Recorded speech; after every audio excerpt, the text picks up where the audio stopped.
오늘도 주님의 전에 나오신 여러분들을 축복하고 환영합니다. 오늘은 총회에서 제정한 교회학교 교사주일입니다.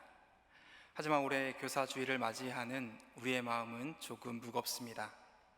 어렵게 교회학교 현장 예배가 재개되었지만 여전히 코로나19로 인해서 많은 학생들을 만날 수 없고 그들과 마음 편히 말씀을 나눌 수 없기 때문입니다.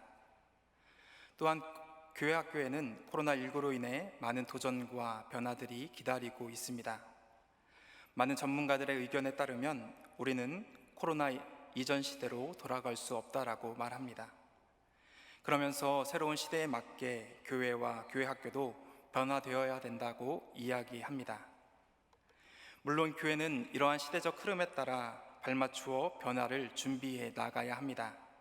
그렇지 않으면 교회는 퇴보할 수밖에 없고 세상으로부터 외면당할 수밖에 없기 때문입니다. 그럼에도 불구하고 절대 변화돼서는 안 되는 것들이 있습니다. 우리가 교회로서 반드시 지켜야 할 것과 고수해야 할 것들이 있다라는 이야기입니다. 포스트 코로나 시대에 교회가 무엇을 지켜내야 하고 무엇을 변화시켜 나갈지에 대한 지혜로운 분별력을 가져야 합니다. 그래야만 교회로서의 정체성을 잃지 않으면서도 시대적 상황에 발맞추어 나갈 수 있기 때문입니다. 오늘은 본문 말씀을 중심으로 태초부터 지금까지 변하지 않았던 인간의 제일되는 목적을 살펴봄으로써 교회의 방향성에 대해서 함께 생각해보는 시간을 갖고자 합니다. 여러분에게 한 번쯤 읽어보시길 추천드리고 싶은 책이 있습니다.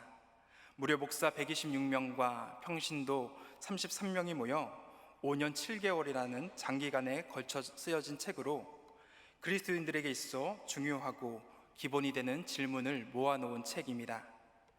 이 책은 바로 웨스터민스터 소요리 문답서입니다.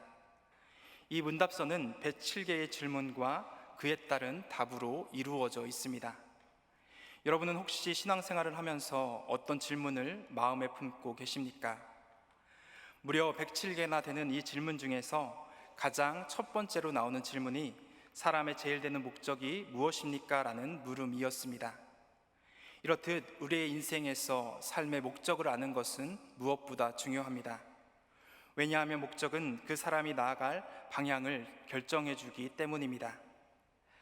아무리 최신 데이터를 가진 내비게이션이라 할지라도 목적지를 알지 못한다면 아무런 쓸모가 없습니다. 이렇듯 어떠한 일을 하든지 목적을 잘 알고 있어야만 그 목적에 맞게 어떠한 일을 계획할 수 있고 또한 올바른 방향으로 나아갈 수 있습니다. 그래서 흔히들 속도보다 방향이 더 중요하다라고 이야기합니다.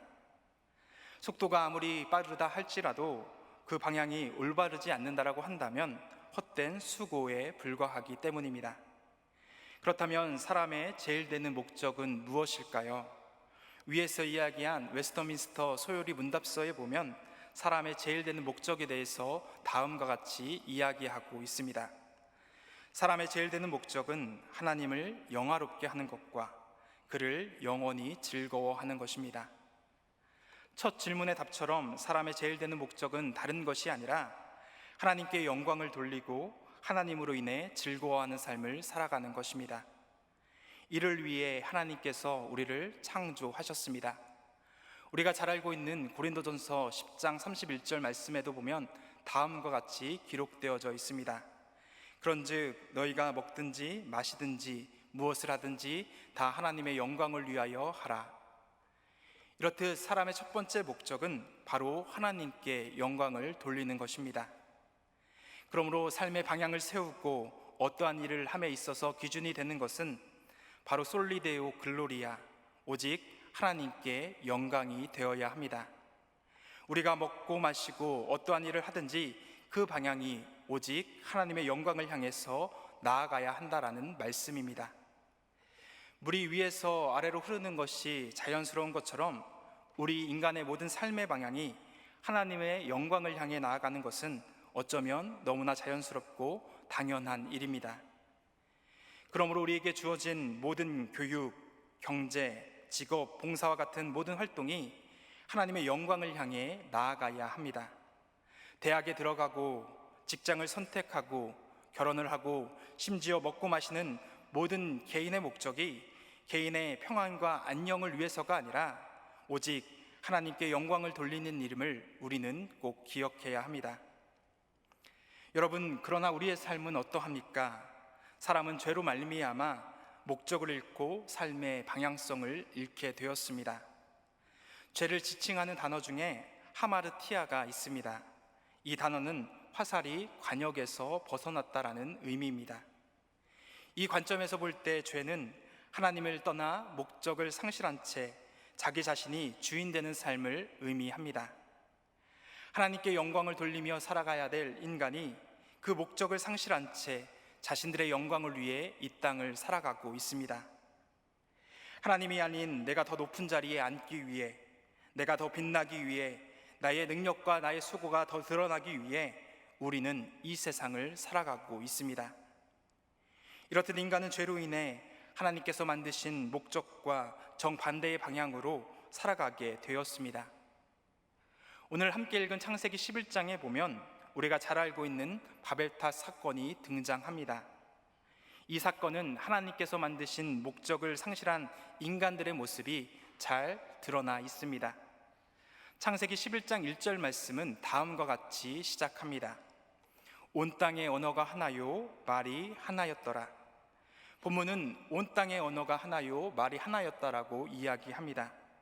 본문을 통해서 그 언어가 어떠한 언어였는지 우리는 알 수 없지만 온 땅의 언어가 하나였습니다. 여러분, 언어가 하나였다라는 것은 어떠한 의미입니까? 서로 간의 소통이 이루어졌음을 의미합니다. 하나님께서 인간을 만드실 때에 하나님의 형상대로 창조하셨고 서로 소통하기 위해서 하나의 언어를 주셨습니다. 창세기 3장에도 보면 하나님과 아담 사이에 언어의 소통이 이루어지고 있음을 우리는 알 수 있습니다. 이렇듯 하나님과 인간 사이에 하나가 되어 소통이 이루어졌고 이로 인해 사람들은 하나님을 높이고 하나님을 찬양하는 삶을 살아갈 수 있었습니다. 또한 언어가 하나였기 때문에 인간과 인간 사이의 소통이 이루어질 수 있었습니다. 여러분도 외국인들과 대화를 해본 적이 있겠지만 언어가 다르면 소통이 되기 어렵습니다. 내 생각과 감정, 정보를 온전히 전달하기 힘들기 때문입니다. 태초에 하나님께서는 사람이 서로 소통하며 하나 되기를 바라셨기 때문에 하나의 언어를 주셨습니다. 창세기 2장에도 보면 하나님께서 혼자 살아가는 아담에게 돕는 배필을 주셨다라고 기록하고 있습니다. 여기서 배필은 히브리 단어로 에제르라는 단어를 사용하고 있고요. 그 뜻은 도와주다, 보호하다라는 의미로 사용되고 있습니다. 이렇듯 하나님께서는 사람이 서로 돕고 서로 보호하도록 만들어 주셨습니다. 이것이 가능했던 것은 바로 언어가 하나였고 말이 하나였기 때문입니다. 이렇듯 온 땅의 언어가 하나였기 때문에 하나님과 인간과 인간 사이에 서로 소통이 이루어졌고 그로 인해 서로 함께 살아갈 수 있었습니다. 그런데 이러한 세계 가운데에 죄가 들어오게 되었고 사람들이 창조 목적을 상실하면서 인간의 모습은 전혀 다른 모습으로 변화되게 됩니다. 창조 목적을 상실한 인간의 모습이 오늘 본문 속에 잘 드러나 있습니다. 창세기 11장 4절 말씀입니다. 한 목소리로 함께 읽겠습니다. 또 말하되 자 성읍과 탑을 건설하여 그 탑 꼭대기를 하늘에 닿게 하여 우리의 이름을 내고 온 지면에 흩어짐을 면하게 하자 하였더니, 하나님의 창조 목적을 상실한 사람들은 자신들만의 성읍과 탑을 건설하려고 합니다. 오늘 말씀에 보면 사람들이 처음으로 성을 쌓는 모습을 볼 수 있습니다. 성을 쌓는다라는 것은 외부로부터 자신을 보호하며 지키기 위한 행동이었습니다. 지금껏 이들에게는 성이 필요 없었습니다. 왜냐하면 하나님께서 친히 그들의 성이 되어주셨고 그들의 피할 요새가 되어주셨기 때문입니다. 시편 18편 2절 말씀에도 보면 시인은 하나님을 다음과 같이 표현하고 있습니다. 시편 18편 2절 말씀입니다. 여호와는 나의 반석이시요 나의 요새이시요 나를 건지시는 이시요 나의 하나님이시요 내가 그 안에 피할 나의 바위이시요 나의 방패이시요 나의 구원의 뿌리시요 나의 산성이시로다. 아멘. 전능하신 하나님께서 나의 반석과 요새가 되어주시고 나의 방패와 산성이 되어주신다라고 한다면 무엇이 두렵고 무엇이 부족하겠습니까? 우리는 전혀 두려워하거나 부족함을 느끼지 않아도 됩니다. 나를 위한 어떠한 성을 쌓을 필요가 전혀 없습니다.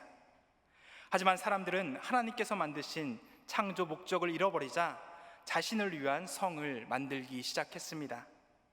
하나님께서 부여해 주신 힘과 능력으로 하나님께 영광을 돌리기보다 자신들만의 세계를 만들고 그것들을 지키기 위한 성을 쌓았던 것입니다. 이로 인해 하나님과 자신을 분리시켰고 이웃과 이웃을 분리시켜 나갔습니다. 그들이 쌓은 성이 높아지면 높아질수록 하나님과 인간 사이에 단절이 일어나게 되었고 인간과 인간 사이에 단절이 일어나게 되었던 것입니다. 지금 우리가 살아가고 있는 이 시대에도 하나님께서 주신 힘과 능력으로 자신들의 성을 쌓기 위해 애쓰는 사람들이 있습니다. 하나님께서 주신 은사와 달란트를 하나님의 영광을 위해서 사용하는 것이 아니라 자기 자신을 지키고 보호하기 위한 수단으로 사용합니다. 하나님을 믿고 하나님을 의지하기보다 돈과 지식, 학벌과 스펙 등으로 자신을 지키고 보호하는 굳건한 성을 쌓고 있습니다. 그로 인해 사람들은 자신을 성 안에 가둠으로써 하나님과 인간의 관계가 깨어지고 이웃과 단절될 채 이 세상을 살아가고 있습니다. 사랑하는 성도 여러분, 하나님께서는 성을 쌓는 우리의 어리석음을 바라보시며 탄식하고 계십니다. 우리가 이제 그 성에 나와 하나님 안에서 참된 자유를 누리길 원하십니다. 하나님을 의지하고 하나님이라는 성과 요새 안에서 담대히 이 세상을 살아가기를 바라시고 계신 것입니다. 하지만 우리는 여전히 나 스스로를 자신의 성 안에 가두고 있습니다. 하나님을 믿지 못하고 하나님을 의지하지 못하기 때문에 자신을 보호한 성을 쌓고 그로 인해 하나님과의 단절, 이웃과의 단절을 경험하며 살아가고 있습니다. 사랑하는 성도 여러분, 여러분의 삶은 어떠하십니까? 하나님께서 주신 힘과 능력으로 자신의 성을 쌓기 위해 애쓰며 살아가고 있지는 않으십니까? 바라기는 우리 세문안교회 성도님들은 우리의 거할성이 되어주시고 든든한 요새가 되어주시는 주님만을 의지하며 살아가기를 간절히 바랍니다. 그러할 때 주님께서 우리를 지켜주시고 우리를 보호해 주시며 우리를 쉴만한 물가로 인도해 주실 것입니다. 오늘 이 말씀을 기억하며 주님께서 주시는 힘과 능력을 하나님의 창조 목적에 맞게 바르게 사용하는 믿음의 백성들이 되기를 간절히 바라고 기도합니다. 또한 본문 4절 말씀에 보면 이들은 자신을 지키기 위한 성뿐만 아니라 탑을 쌓고 있습니다.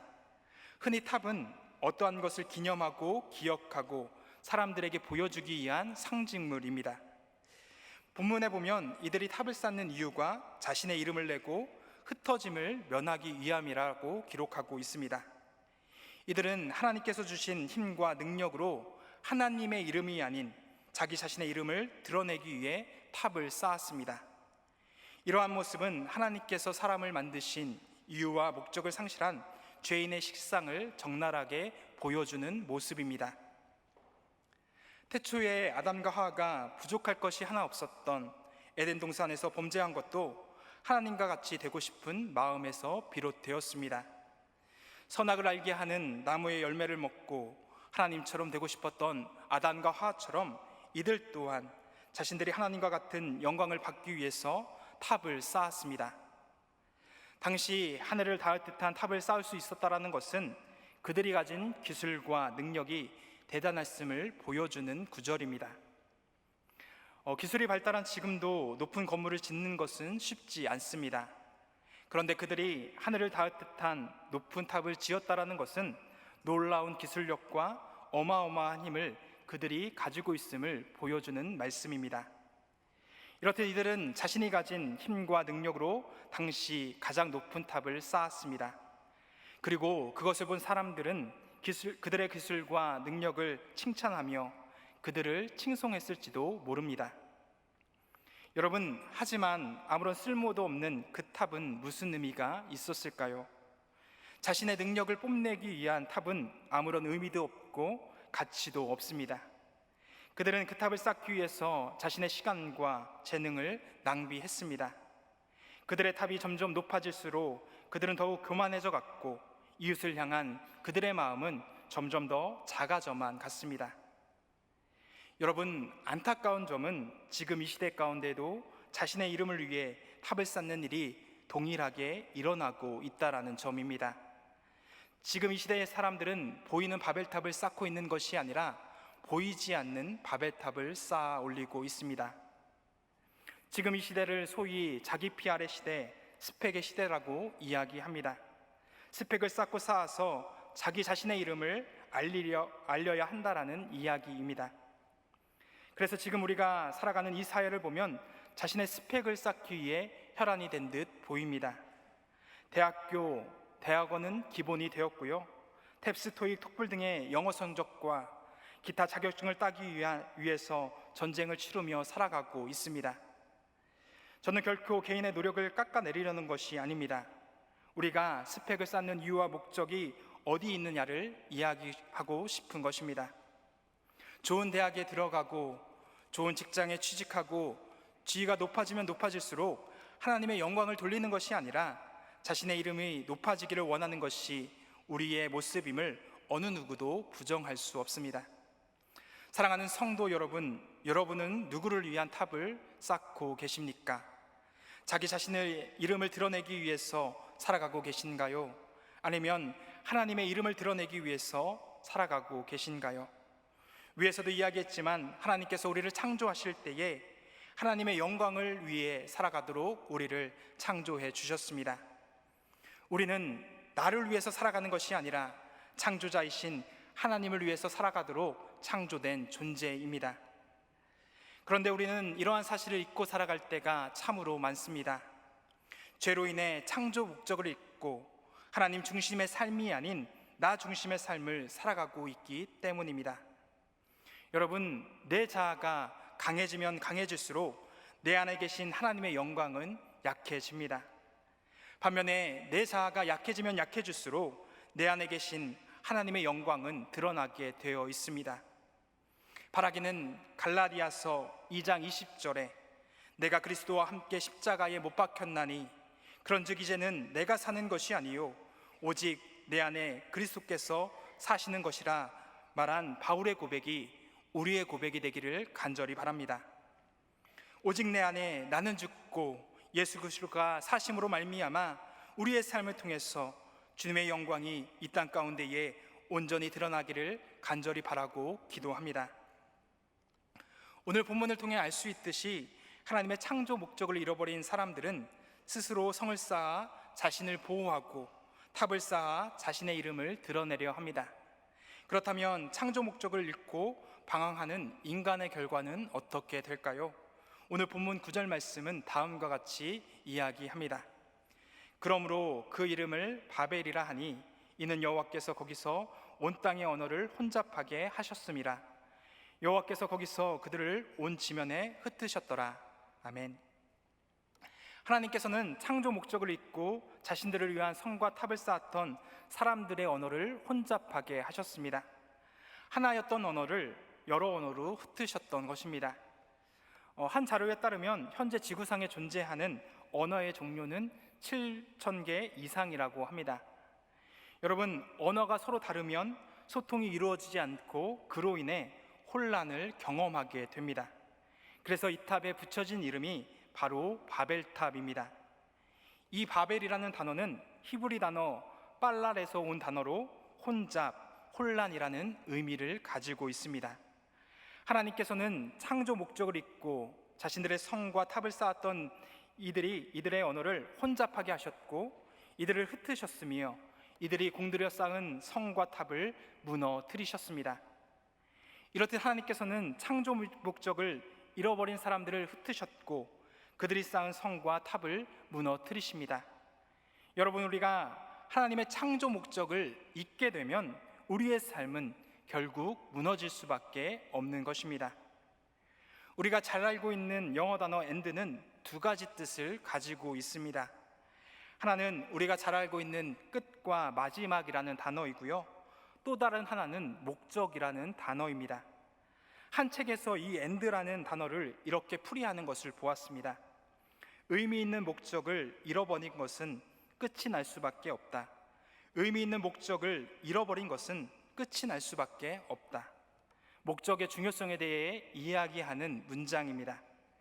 이와 마찬가지로 창조의 목적을 잃어버린 사람은 바르게 설 수 없고 무너질 수밖에 없습니다. 16세기 네덜란드 화가인 피터 브리겔이 그린 바벨탑 그림을 보면 이 탑은 어딘가 모르게 불안정해 보입니다. 그가 그린 바벨탑은 해안가의 불안정한 기반 위에 세워져 있고 탑의 기울기가 맞지 않아 기우뚱해 보입니다. 또한 바벨탑 곳곳은 이미 무너져 있으며 완성될 기미가 전혀 보이지도 않습니다. 브리겔은 바벨탑 그림을 통해서 창조 목적을 잃어버린 인간의 불안정한 모습과 미완성된 모습에 대해서 이야기하고 있습니다. 사랑하는 성도 여러분, 지금 우리가 살아가는 이 세상도 언제 무너질지 모르는 바벨탑처럼 보입니다. 최첨단 스마트 시대에 살아가고 있고 인공지능 시대를 앞두고 있지만 어딘가 모르게 이 세상은 불안정해 보이고 온전해 보이지 않습니다. 왜냐하면 이 세상의 목적과 방향이 잘못되어 있기 때문입니다.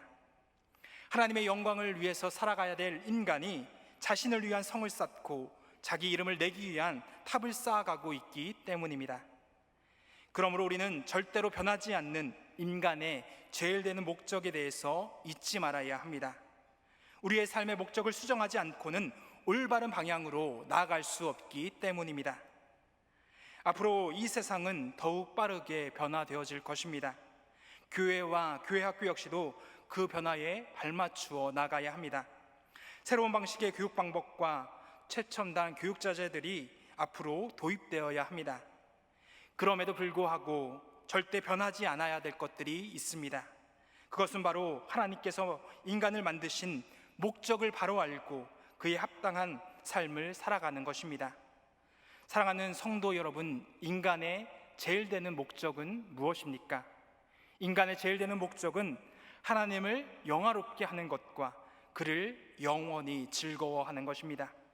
이 웨스터민스터의 신앙 고백이 저와 여러분의 신앙 고백이 되기를 간절히 바랍니다. 그리고 더 나아가 하나님께서 만드신 창조 목적에 맞게 살아가는 참된 믿음의 자녀들이 되기를 간절히 기도합니다. 또한 교사주의를 맞이하는 우리는 다음 세대 아이들에게 인간의 제일 되는 목적을 가르쳐야만 합니다.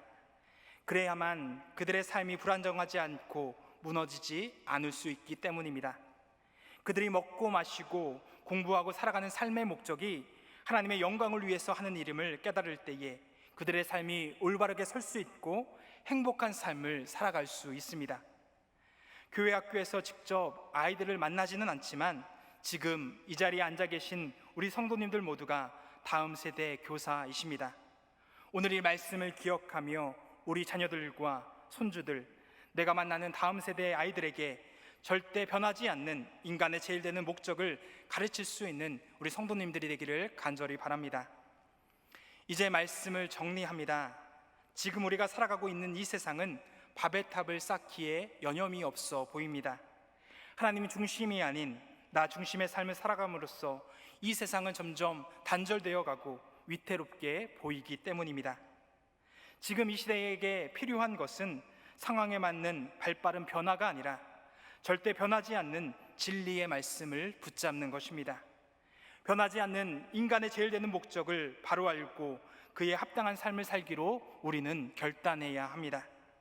먹든지 마시든지 무엇을 하든지 다 하나님의 영광을 위하여 하라 말씀하신 하나님의 창조 목적을 기억하며 이 세상을 살아가는 믿음의 자녀들이 되기를 간절히 바라고 기도합니다. 기도하시겠습니다. 사랑의 아버지 하나님, 오늘 말씀을 통해서 우리에게 말씀해 주시니 감사합니다. 자신의 것을 보호하기 위해서 성을 쌓고 자신의 이름을 드러내기 위해서 탑을 쌓고 있는 이 세대를 불쌍히 여겨 주옵소서.